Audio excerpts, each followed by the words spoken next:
দক্ষিণ চব্বিশ পরগনা জেলার অন্তর্গত বেশ কিছু লোকসভা কেন্দ্রে ভোট রয়েছে 1 জুন। তার আগে নির্বাচন কমিশনারের নির্দেশ অনুযায়ী হোম ভোটিং চালু হয়েছে।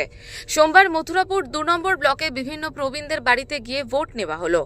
উল্লেখ্য, 2024 সালের লোকসভা নির্বাচনের সময় বয়স্ক নাগরিক এবং প্রতিবন্ধী ব্যক্তিদের জন্য ভোটদান সহজতর করা হয়েছে। এখন 85 বছরের ভোটাররা বাড়ি থেকেই ভোট দিতে পারেন। এই বিভাগের ভোটাররা মথুরাপুর লোকসভা কেন্দ্রের রায়দিঘির মুখার্জি চক গ্রামের বাড়ি থেকে তাদের ভোট দিতে শুরু করেছেন। এই প্রক্রিয়ায় ভোটদানের কর্মী এবং নিরাপত্তা কর্মীদের একটি সম্পূর্ণ দল রয়েছে, যাতে ভোটের গোপনীয়তা বজায় থাকে। এই নিবেদিত দল, যার মধ্যে পোলিং আধিকারিক এবং নিরাপত্তা কর্মী রয়েছেন, ভোটারদের বাসভবন তারা পরিদর্শন করেন এবং ভোট সংগ্রহ করেন। একটি মসৃণ ভোটদানের অভিজ্ঞতা নিশ্চিত করে ভোটারদের সফর সম্পর্কে আগাম অবহিত করা হয়। সম্পূর্ণ প্রক্রিয়াটি স্বচ্ছতার জন্য রেকর্ড করা হয়। তৃণমূল এজেন্ট জানান, সকাল থেকে 31 জনের ভোট পড়েছে। 80 বছরের ঊর্ধ্বে ও প্রতিবন্ধীদের জন্য এই ব্যবস্থা।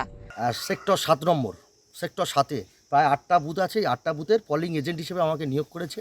আমি আমার দলের তরফ থেকে প্রিসাইডিং অফিসার যিনি আছে তার কাছে আমরা কপি জমা দিয়েছি, কপি জমা দিয়েছি, ভোটার আইডেন্টি কার্ডও দিয়েছি।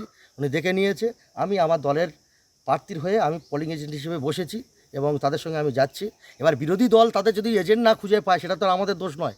ঊর্ধ্ব 80, মানে 80-র উপরে যারা, যেসব প্রবীণ মানুষ যারা ভোট দিতে পারে না, চোখে দেখতে পারে না, সেই সব মানুষদের ভোট নেওয়া হচ্ছে। এবং সাথে সাথে প্রতিবন্ধী যারা হাঁটতে চলতে পারে না, তাদেরকেও ভোট নেওয়া হচ্ছে, বাড়িতে বাড়িতে গিয়ে ভোট নেওয়া হচ্ছে। দক্ষিণ চব্বিশ পরগনা থেকে গোপাল শীলের রিপোর্ট, ওঙ্কার বাংলা।